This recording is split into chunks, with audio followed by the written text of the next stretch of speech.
Let's try this out. You have sunglasses at home. If you have sunglasses at home, you should put them on. Hi, my name is Justin, and I love doing things in the mountains, including riding my bike all day and all night. So something like lighting is super important to me. So in light of that, I have today a awesome, enormous bike light from Magicshine called the Monteer 6500S. And today we're just gonna open it up, see what's in the box, and check it out. Later I'll be doing some testing of it, of the light, and do some real world experience with it, give you my feedback. So here we go. So one of the things that sets this light apart from any other light I've ever used myself is how many lumens this thing pumps out. This thing is rated for 6,500 lumens, which is more than what a car headlight would pump out, which is incredible. So for comparison, I've got a headlamp that's rated for 250 lumens. I've got another bike light, which super bright I thought, that's rated for 700 lumens. And another even bigger bike light that pumps out 1,800 lumens max. This one's 6,500 lumens. It's huge. So here's the light, and yeah, let's open it up.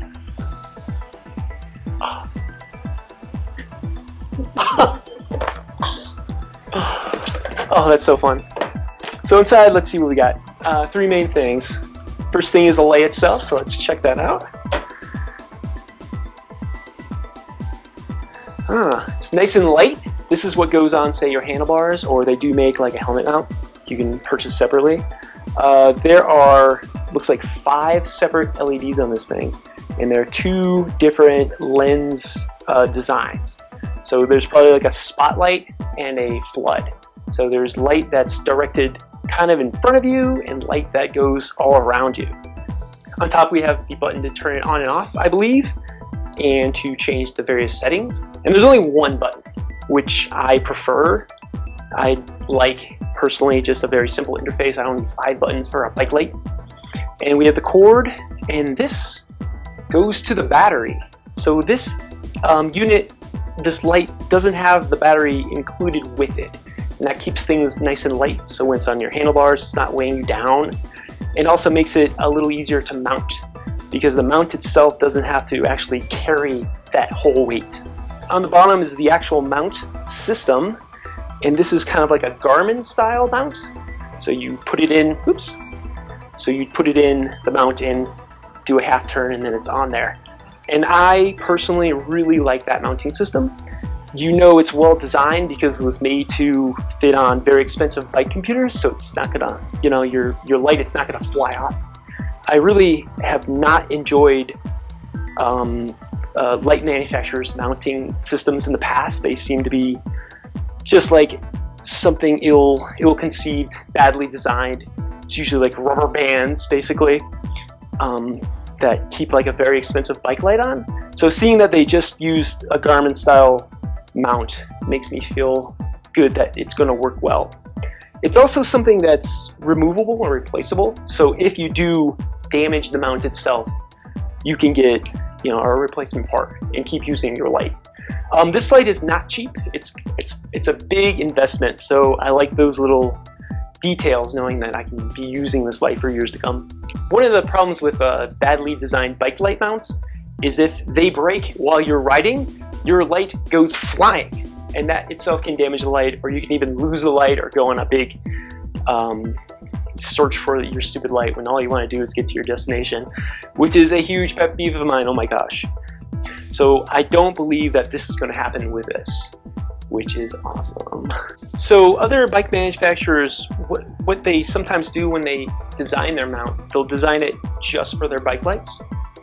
So you can't switch lights and mounts around. And this is somewhat universal. The only other somewhat universal mount you'll see is something like a GoPro mount. Most serious bike riders that I know usually have a Garmin mount already on their bike, so this is almost plug and play. What else do we have in the box? Okay, so the biggest thing, the most heaviest thing, the most massive thing in this box is this, and this is the battery itself. And initial impressions of this battery is this thing is like Godzilla. It's just massive. So compared to the biggest bike light I own, the 1800 lumen bike light I own, it positively dwarfs it. So I'm full of wows is really what's going on. A bike light this bright, 6500 lumens, is going to need a big power source, and this is just what it is. So at the max brightness, this thing will have an hour and a half of runtime. At the longest runtime this battery supports, you'll have over 4 days, which is quite the spread. I don't know what the scenario is where I need 6500 lumens of light, so I'm not going to be running this at the max brightness all too often. But I do bike pack, and when I do, I want to be able to ride, say, all night. So knowing that I have the capacity to do this at, like, say, the midpoint brightness, kind of cool. But that's something we'll test. We'll go on the trail later and see what this puppy looks like in all the different brightnesses, which I'm really excited about.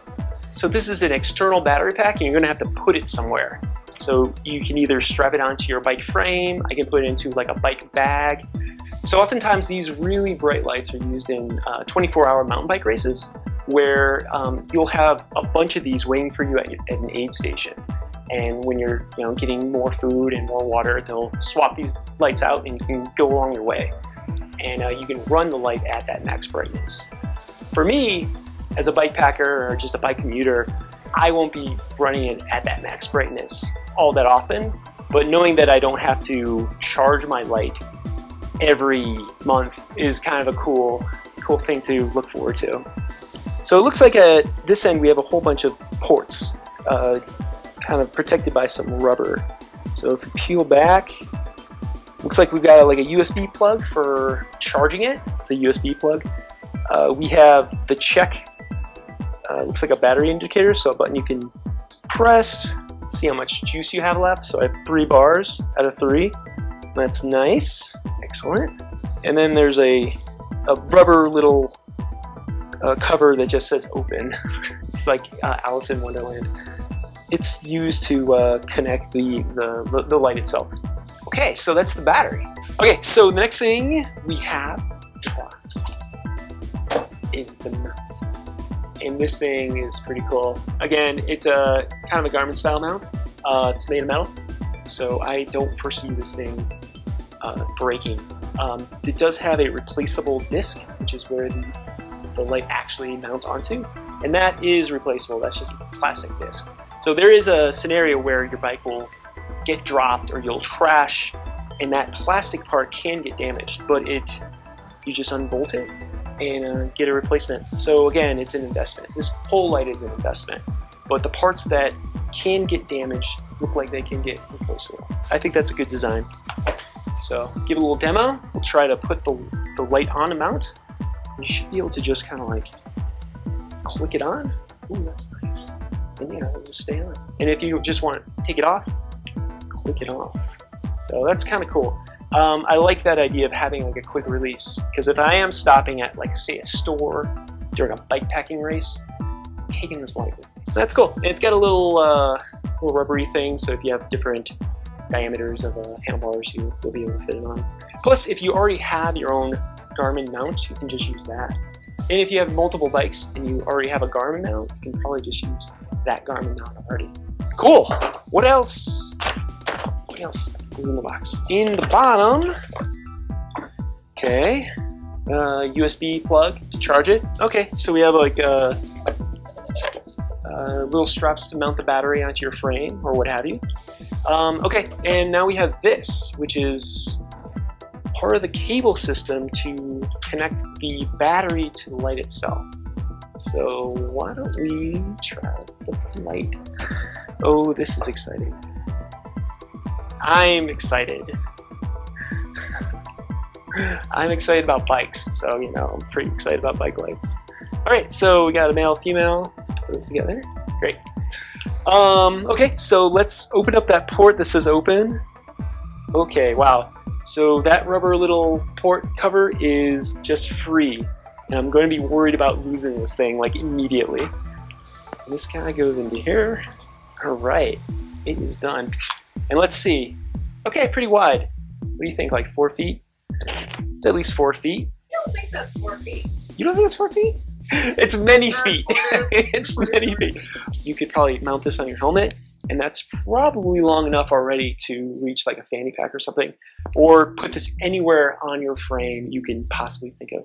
One of the things I don't like about these systems that use cables is the cable itself can get damaged, and I'm really worried about the longevity of this cable that goes into the light, because it does not look like it's replaceable. A good chunk of this cable system is, right? This part I can get a replacement of, which is cool. And the battery can be replaced, but I just don't know about this part. A little worried, not too much, but it's something to consider for sure. All right, let's put this on and see if I can't blind everybody. Should I put my sunglasses on? Yeah, for this test, I believe. Okay, put your sunglasses on. I'm ready. All right, I'm gonna put my sunglasses on. Where are my sunglasses? I don't want to damage anyone's retinas. All right, let's try this out. You have sunglasses at home. If you have sunglasses at home, you should put them on. Okay, so I don't know how this works because there's a power button on the battery itself, and there's a power button here. So let's press the power button on the battery. Okay, I get the battery indicator. It's at 3 bars. Let's turn the button on to the light. Let's see what happens. You ready? I'm scared. Okay, there it is. Jesus. How's that? Jesus? That's the lowest setting. All right, and we get a little, when it's on, it glows. The button glows green. So that's cool. So I'm guessing that when it gets low on battery, it pulsates red or something too. All right, so that's 1. Let's see how many different it has. Is that 2? 3. Okay, this is getting hard to see like with sunglasses. Oh, we got a blinky. All right, cool. All right, now it's down to 1 again. So I probably press and hold, and it's off. Okay, cool. Wow, well that was exciting. We'll have to do some like very simple tests like outside to like actually see it. But that does prove that the light does work. So that's cool. Oh my god, that is, I don't even want to look at it like straight on. That like, you can see all like the impurities of my skin. Oh my god, it's warm. Like it's actually hot. So this is okay, that's the highest setting. It's like burning my skin. So the reflection is too hard to look at. That's good to know. So why would you want a light this bright? Good question. Say you're on a very technical single track trail and you don't want to crash. That's why you want a light this bright. So say you're like in a commuter setting and you want to get across the city, safely. Having a brighter light is probably better than a not so bright light. But I don't know if you need like a 6500 lumen light. So that's a good question, like why would you need a light this bright? So that's one of the things I want to test in the coming weeks, and we'll do a follow-up video. So yeah, why would you use a light this bright? Why don't you comment your comments in the comments and tell me. So yeah, I'm actually really curious. Why would you use a light this bright? I don't know. I've never used a light this bright, so I'm curious. Will I find something that I didn't know that I needed that I now want? Or probably something I wanted that I now want. So I will have hopefully another Magicshine light that's around 2000 lumens that we can then compare this light to and see what the differences are in the real world. Okay, so let's do some weighing just out of pure curiosity. How much do you think the battery weighs? It's the big boy. Here, hold on. Concept. Even 4 pounds? 4 pounds? So it weighs 1 pound, 3.6 ounces, 387 grams. But everything else like doesn't weigh all that much. So let's see. Let's just do the light itself. So it's 165 grams or 5.7 ounces. So the light itself is really light. Battery is really heavy. And then we can weigh the mount too. So here's the mount, and this weighs pretty light. 1.2 ounces, 36 grams, so negligible. Do some curls of this. Yeah. Okay, so that's the Magicshine Monteer 6500S casual unboxing. And I'm really psyched to check this out, try it out tonight even. Okay, so this was just the unboxing. We didn't really go into how this thing performs, but I'm going to do a follow-up video in the coming weeks, actually testing this on like a bikepacking trip. So if that's interesting to you and you want to see that, why don't you like, subscribe, and ding that bell, and you'll get notifications when that video drops.